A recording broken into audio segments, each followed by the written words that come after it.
2வது ப்ரோமோ எத்தன பேர் பார்த்தீங்க அப்படின்னு தெரியல. பார்க்கல அப்படின்னா உடனே போய் பார்த்துட்டு வந்துருங்க. இத்தன நாளைக்கு அப்புறம் இந்த கிரியேட்டிவ் டீம் இப்பதான் உருப்படியான ஒரு டாஸ்க் வச்சிருக்காங்க போல.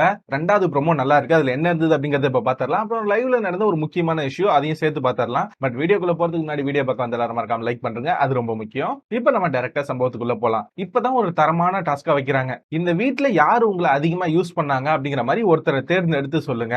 அத வீட்ல இருக்க மத்தவங்க எல்லாம் அவங்க ரீசன் சொன்னதுக்கு அப்புறம் சரியா இருந்தா அக்ரி அப்படின்னா இல்ல அப்படின்னா டிஸ்அக்ரி அப்படிங்கிற மாதிரி போர்டு தூக்கணும் அப்படிங்கிற மாதிரி ஒரு டாஸ்க் வச்சிட்டாப்ல போல. எல்லார்கிட்டயுமே அந்த போர்டு இருக்கு. இதுல வந்து மணி மாயாவை செலக்ட் பண்றாப்ல. மாயா வந்து அர்ச்சனாவை செலக்ட் பண்ணி சொல்றாங்க.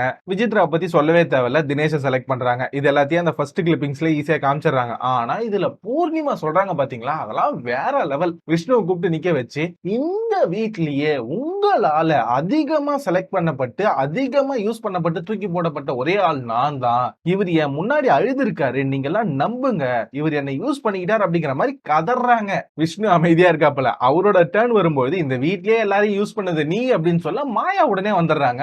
பாயிண்ட்ஸ் எல்லாம் வேஸ்ட் பண்ணாதீங்க. சும்மா போய் உட்காருங்க அப்படிங்கிற மாதிரி அனலிஸ்ட் அப்படி அப்படிங்கிற மாதிரி எல்லாம் கலாய்க்க நீ பேசவே கூடாது. நீ எல்லாம் ஜீரோ அப்படிங்கிற மாதிரி நறுக்குன்னு ஒரு பாயிண்ட். ஆனா விஷ்ணு இன்னைக்கு சம்பவம் பண்ற மாதிரி தான் தெரியுது. ஆனா மாயா பூர்ணிமா ஓவராவே விஷ்ணுவை இப்ப டார்கெட் பண்றாங்க. அவர் ஃபைனலிஸ்ட் ஆனது உங்களுக்கு பிடிக்கல. இன்னொன்னு அவர் வேற சந்தோஷமா இருக்காரு. அதுவும் உங்களுக்கு சுத்தமா பிடிக்கல. அதனால அவர் வெறுப்பேத்த பாக்குறாங்க. ஆனா மனுஷன் தரமா ரிப்ளை கொடுக்குறாப்ல. இன்னைக்கு ஏதாவது ஒரு சம்பவம் பண்ணுவார் அப்படின்னு நினைக்கிறேன். வெயிட் பண்ணி பார்க்கலாம். விசித்ரா வந்து தினேஷை செலக்ட் பண்ணிருக்காங்க. கண்டிப்பா அவங்க என்ன சொல்ல போறாங்க?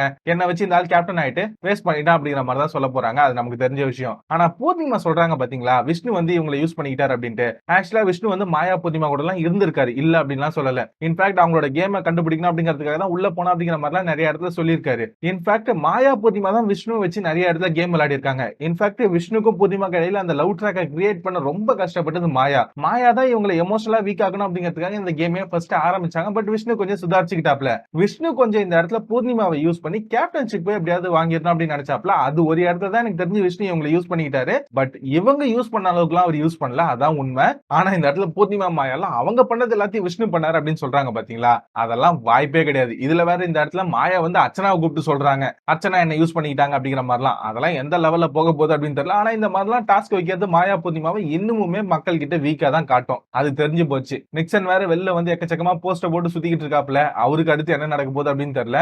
அவர் இன்னும் எந்த இன்டர்வியூவும் கொடுக்கல. சோ இன்டர்வியூ கொடுத்தாரு அப்படின்னா மேபி அவர் என்ன ரியலைஸ் பண்ணிருக்காரு அப்படிங்கிறது நமக்கு தெரியும். இன்னும் எந்த இன்டர்வியூ அபிஷியலா வரல. சோ இதுதான் இந்த ப்ரோமோல இருக்கு. இப்ப லைவ்ல நடந்த ஒரு விஷயத்த சொல்றேன். காலையில பிக் பாஸ் வந்து ஒரு டாஸ்க் வச்சிருப்பாப்ல.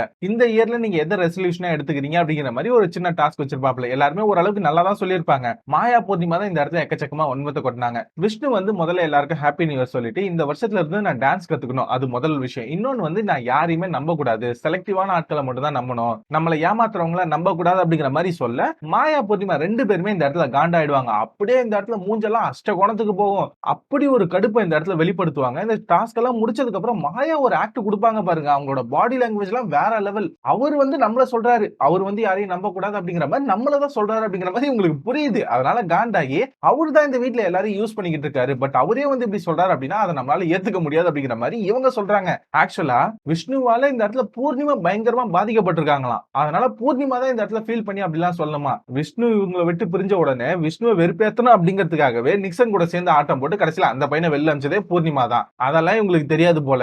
இத்தனைக்கும் சொல்றேன், விஷ்ணு இந்த கேம்ல தப்பிச்சு இவ்வளவு தூரம் வந்ததுக்கு முக்கியமான காரணம் அவங்க தங்கச்சி மட்டும்தான். Right people at the right time அப்படின்னு சொல்லுவாங்கல்ல, அது கரெக்டா விஷ்ணுக்கு நடந்ததுனால தான் இன்னைக்கு டிடிஎஃப் டாஸ்க்ல வின் பண்ணி ஃபினாலேல உட்கார்ந்துட்டு இருக்காரு. அவங்க தங்கச்சி மட்டும் வரணும்னு வச்சுக்கோங்களேன், விஷ்ணுக்கு குழி தோண்டி பதிச்சு இந்த வாரம் வீட்டுக்கு அனுப்பிச்சிட்டு பூர்ணிமா ஃபைனலிஸ்டா இருப்பாங்க. நல்ல வேளை விஷ்ணு தப்பிச்சுக்கிட்டாப்ல. ஆனா இன்னைக்கு டாஸ்க் கொஞ்சம் இன்ட்ரெஸ்டிங்கா தான் இருக்கும் போல. வந்ததுக்கு அப்புறம் அது என்ன அப்படிங்கறத வீடியோல பாத்துடலாம். பட் இது வரைக்கும் வீடியோ பார்த்த எல்லாரும் மறக்காம லைக் பண்ணிட்டு எத்தனாவது லைக் அப்படிங்கறத கமெண்ட்ல போடுங்க. அப்பதான் நம்ம சேனல் இன்னும் நிறைய பேர்கிட்ட ரீச் ஆகும். நான் அடுத்த வீடியோல உங்க எல்லாரையும் மீட் பண்றேன். Bye, thank you guys.